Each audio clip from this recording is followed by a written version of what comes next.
Muito boa tarde, eu sou o professor Alex, artista orientador na área de teatro da Fundação Educacional e Cultural de São Sebastião, Deodato Santana, nos polos Topolândia e na Guarda Meni de Maresias. E eu estou aqui hoje gravando a nossa quinta videoaula do mês de abril de 2020. Na última aula eu falei sobre a primeira peça de Gil Vicente, onde ele começou a ser notado como artista pela corte portuguesa.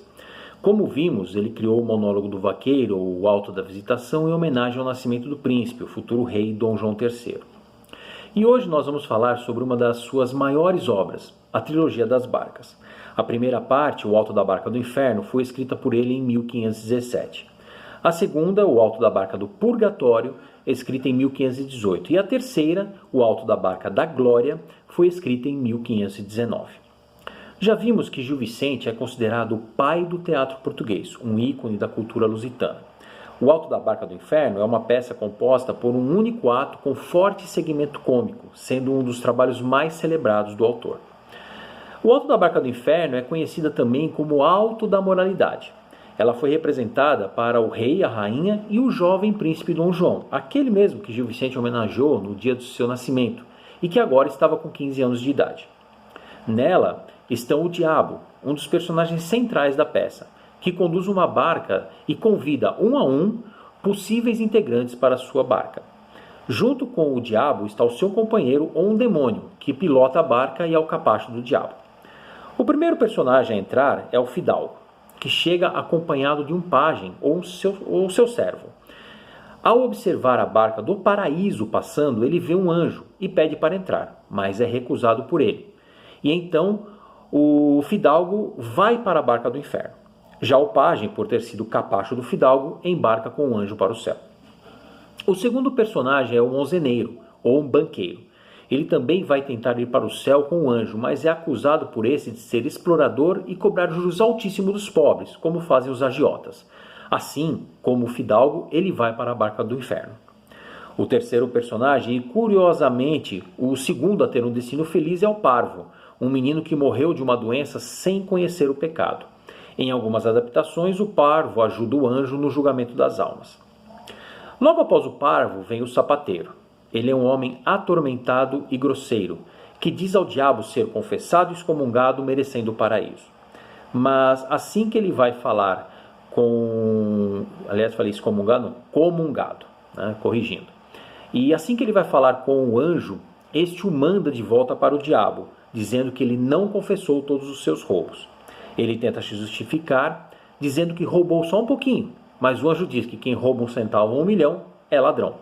Ele ainda tenta dizer das missas que assistiu, mas o anjo o acusa de roubar as caixinhas das doações depois das missas. E então o sapateiro, sem ter mais argumentos, volta para a barca do inferno. Os próximos a entrar são um padre, acompanhado por uma moça linda e vestida de modo sensual. O padre diz que é um guerreiro de Deus e que só por ser padre merece o céu. Mas depois de terem com o anjo, que os acusa de serem amantes, eles voltam para a barca do inferno. Depois entra Bris da Vaz, uma bruxa alcoviteira que em muitas adaptações é tida como uma cafetina, uma cortesã, e ela era bem influente junto à sociedade portuguesa. Ela traz uma caixa onde guarda todos os seus pecados e mesmo assim diz que merece o paraíso. Mas quando vai ter com o anjo, ele a manda de volta para o diabo, dizendo que ela não tem lugar no paraíso. Entram em seguida um judeu carregando uma cabra. Ele é igualmente proibido de entrar no céu por não ser cristão. Mas em algumas versões, ele e a cabra são banidos do céu e do inferno, que não querem um animal mal cheiroso junto a eles. E a única saída é que eles voltem à vida.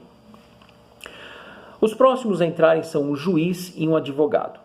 O juiz, em sua arrogância, diz merecer o céu direto, mas o diabo diz que ele aceitava suborno, agia com malícia e enriqueceu às custas dos pobres.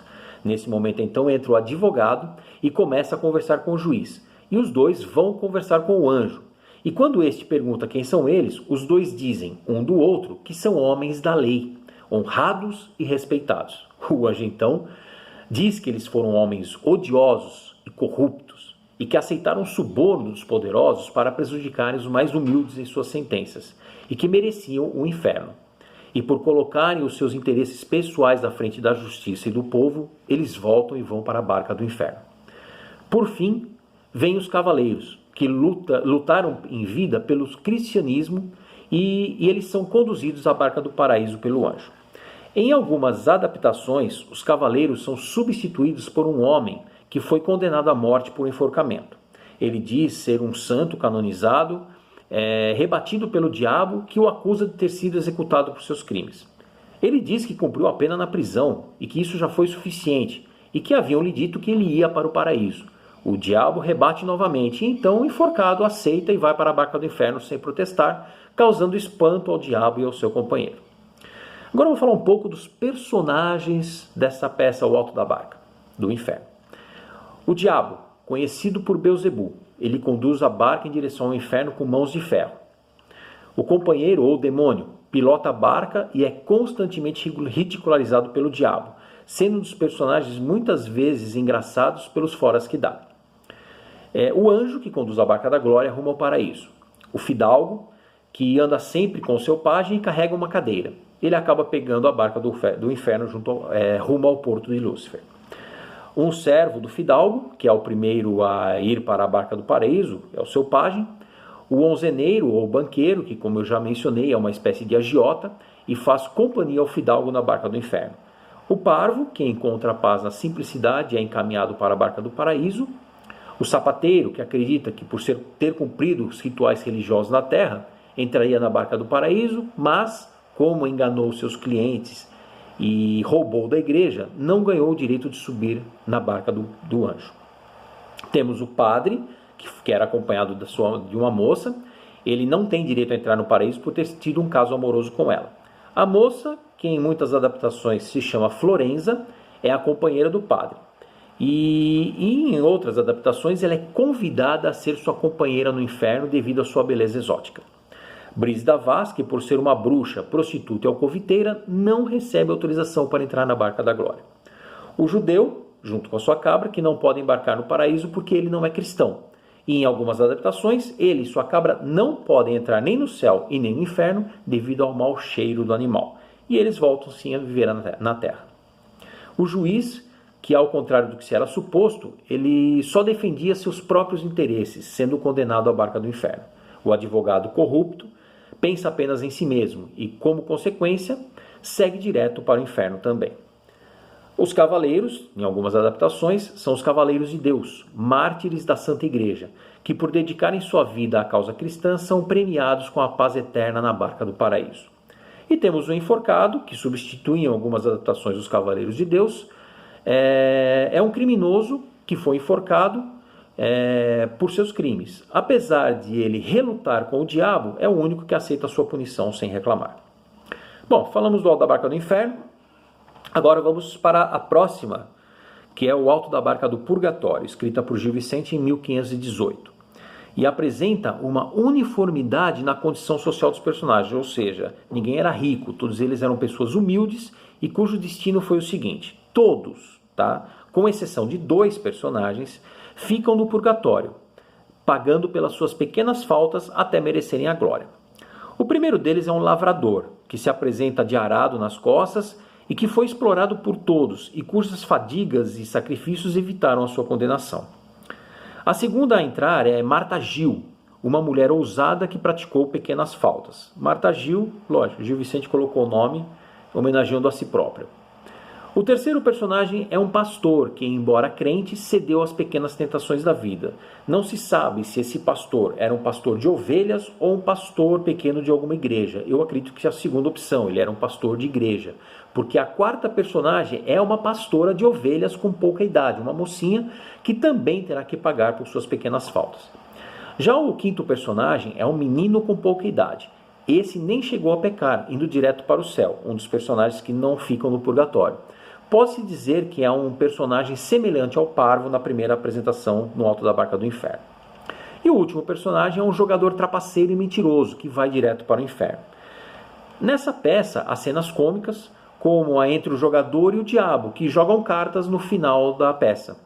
A personagem comediante Marta Gil, que é faladeira, sempre com uma justificativa na ponta da língua e sempre movimentando seus quadris ao andar, o que constitui motivo de graça para a plateia. Os personagens, como eu falei, o anjo, o diabo, o companheiro do diabo, que também entra nessa peça, apesar de não ter mencionado, o lavrador, Marta Gil, o pastor, a moça pastora, o menino, o jogador, e também no final aparecem 3 anjos, tá, que entram na peça também. O argumento dessa peça é que todos os defuntos pretendem embarcar na barca do anjo. O lavrador, Marta Gil e o pastor e a pastora, que são representantes do povo, são condenados a pagar seus pecados no purgatório, ou seja, eles não mereciam nem o céu direto e nem o inferno. Com a barca do inferno segue apenas o jogador. Esse era um mentiroso, trapaceiro. Então ele mereceu mesmo o inferno direto, tanto que no final da peça ele joga a carta com o diabo. Apenas o menino embarca com a barca do anjo para o céu. Agora vamos falar da última trilogia, O Alto da Barca da Glória, a última parte da trilogia, que foi escrita por Gil Vicente em 1519. Nesta peça, o diabo pergunta à morte por que é que ela só lhe traz gente humilde e simples, que aconteceu na segunda parte da trilogia, e não os ricos e honrados.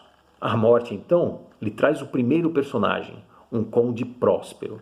O diabo o acusa de ter gozado bem a vida e acaba condenando esse conde como todos os outros personagens, pois ele pertence à classe dos mais altos dignatários das instituições civis e eclesiásticas. O segundo personagem é um duque, severamente acusado pelo diabo por exigir que os humildes lhe prestassem homenagens, como se ele fosse um deus, e ele acaba entrando na barca do inferno.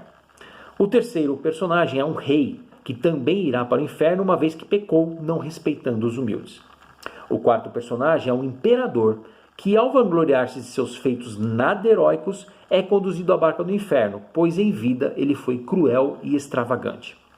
Em seguida, começam a entrar os membros da igreja. O primeiro a entrar é um bispo, que vem muito cansado e dirige-se direto à barca do inferno para descansar, ele nem questiona. Apesar de acreditar em Cristo, ele levou uma vida de pecados. Entra então o arcebispo, que em vida tratava mal os pobres e desamparados, explorando-os monetariamente, e é por isso conduzido à barca do inferno. Entra o cardeal, que não é perdoado pelo diabo, que o chama de vossa premência, pois tudo tinha que ser para ele em primeiro lugar, ou seja, ele tinha que ter tudo. E por último entra o papa, que pecou por usar de luxúria e de soberba. Bom, gente, esse foi um pouco que eu falei da obra A Alto da Barca do Inferno, a trilogia das barcas. Na próxima aula nós vamos encerrar o nosso assunto do Teatro Vicentino e vamos falar sobre o desafio do convento de Tomar e a criação da peça A Farsa de Inês Pereira, e sobre uma célebre frase deixada por Gil Vicente, que está escrita na lápide de seu túmulo. Uma boa tarde a todos, fiquem com Deus e até a próxima videoaula.